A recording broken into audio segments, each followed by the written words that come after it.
स्वागत है नया इंडिया टीवी के आज प्रोग्राम के पार्ट 2 में।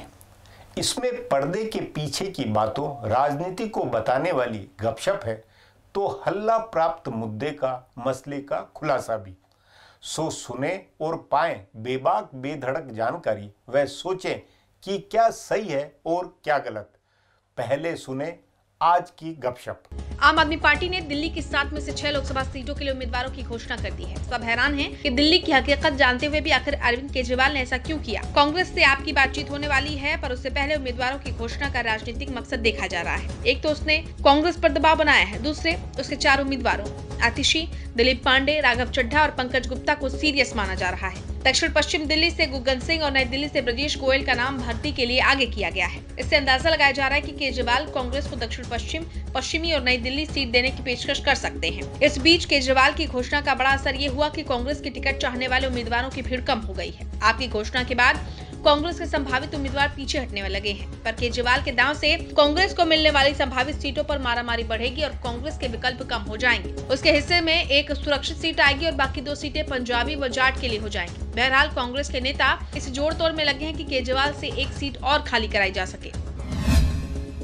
अगले लोकसभा चुनाव में सांसदों की टिकट कटने की संभावना के साथ ही भाजपा के सांसदों के पाला बदलने का सिलसिला शुरू हो गया है। उत्तर प्रदेश में बहराइच से भाजपा के निवर्तमान सांसद सावित्रीबाई फुले ने कांग्रेस का दामन थाम लिया। उधर बिहार में दरभंगा से जीते कीर्ति आजाद भी कांग्रेस में शामिल हो गए हैं। ये सिलसिला अब और तेज होने वाला है। टिकट कटने का अंदेशा होते ही कई नेता पाला बदलने वाले हैं। उत्तर प्रदेश में भाजपा के निवर्तमान सांसदों को कांग्रेस के अलावा दूसरी जगह टिकट मिलने की संभावना कम है। इसका कारण ये है कि उत्तर प्रदेश में सपा, बसपा और रालोद ने गठबंधन किया है, जबकि कांग्रेस अकेले लड़ रही है। इसलिए कांग्रेस ही बाहरी नेताओं को टिकट दे सकती है। बहरहाल पिछले दिनों उत्तर प्रदेश के मुख्यमंत्री योगी आदित्यनाथ की आलोचना करने वाले कम से कम 5 दलित सांसद पाला बदल सकते हैं। बिहार में पटना साहिब के सांसद शत्रुघ्न सिन्हा शनिवार को रांची में लालू प्रसाद से मिलकर आए हैं। वो कांग्रेस या राजद की टिकट से चुनाव लड़ेंगे, पर बिहार में चूंकि कांग्रेस पार्टी अकेले नहीं लड़ रही है और महागठबंधन में खुद ही टिकटों की बड़ी मारामारी है, तभी भाजपा के सांसद और पिछली बार चुनाव लड़े नेता टिकट नहीं मिलने की संभावना के बावजूद मनमार कर पार्टी में ही पड़े हुए हैं। हाल फिलहाल की सुर्खियों में, बहस में जिस बात ने आपके जहन में पैठ बनाई है, उसका भला क्या मतलब है और क्या है उसका और छोर।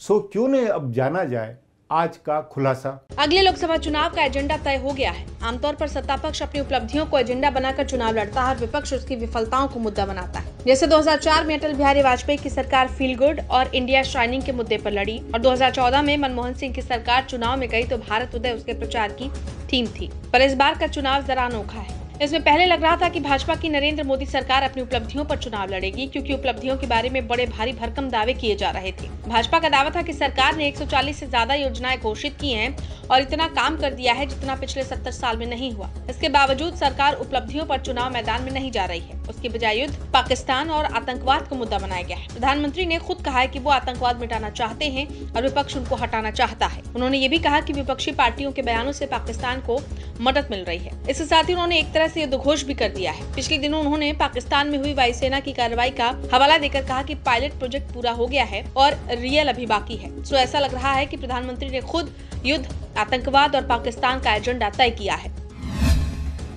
इंदिरा गांधी ने 1971 के चुनाव में नारा दिया था कि वो गरीबी हटाना चाहती हैं और विपक्ष उनको हटाना चाहता है। तब गरीबी हटाओ के नारे पर इंदिरा गांधी ने भारी बहुमत हासिल किया था। ये अलग बात है कि उसके करीब 50 साल बाद भी भारत में सरकारें गरीबी हटाने के नाम पर वोट मांगती हैं। बहरहाल उसी तर्ज पर नरेंद्र मोदी ने कहा है कि वो आतंकवाद मिटाना चाहते हैं और विपक्ष उनको हटाना चाहता है। हालांकि मोदी सरकार ने सितंबर 2016 में सर्जिकल स्ट्राइक किया था, तब दावा किया गया था कि आतंकवाद की कमर टूट गई है। इसके 2 ही महीने बाद नवम्बर में नोटबंदी की गई, तब भी उसका सबसे बड़ा फायदा यही बताया गया था कि आतंकवाद की कमर तोड़ दी गई है। हालांकि इस टूटी कमर से आतंकवादी बार बार हमले करते रहे। पिछले ही महीने पुलवामा में आतंकियों ने सीआरपीएफ के 40 जवान मार डाले। तब फिर आतंकवादियों पर हवाई हमला हुआ है और उनकी कमर तोड़ देने का दावा किया जा रहा है। आधिकारिक रूप से नरेंद्र मोदी की सरकार 3 बार आतंकवादियों की कमर तोड़ चुकी है, फिर भी उनको लग रहा है कि विपक्ष आतंकवाद मिटाने के उनके एजेंडे के रास्ते में रोड़े अटका रहा है।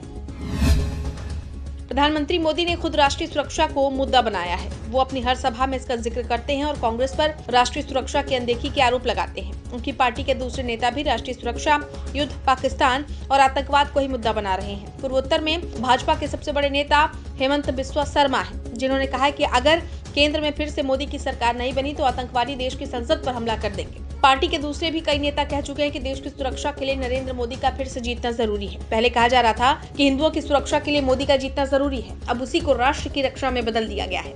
मोदी को पहले हिंदुत्व का प्रतीक बनाया गया और अब राष्ट्र का प्रतीक बना दिया गया है। हाल के घटनाक्रम से भाजपा को ये नैरेटिव बनाने में बहुत मदद मिली है।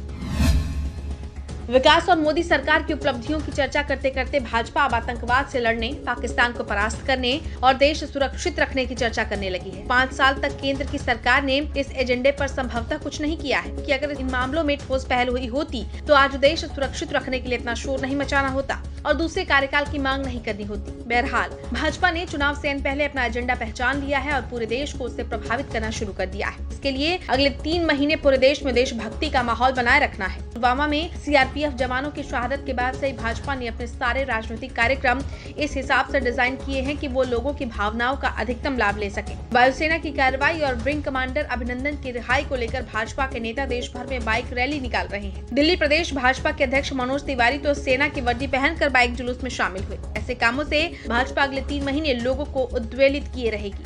आपसे अनुरोध है, रिक्वेस्ट है कि नया इंडिया टीवी की इस चैनल पर एपिसोड इमेज के नीचे लाल पट्टी में लिखे सब्सक्राइबर बटन को ज़रूर दबाएं। वहाँ जो घंटी है उसे भी दबाएं ताकि नया एपिसोड अपलोड होते ही आपको सूचना मिले।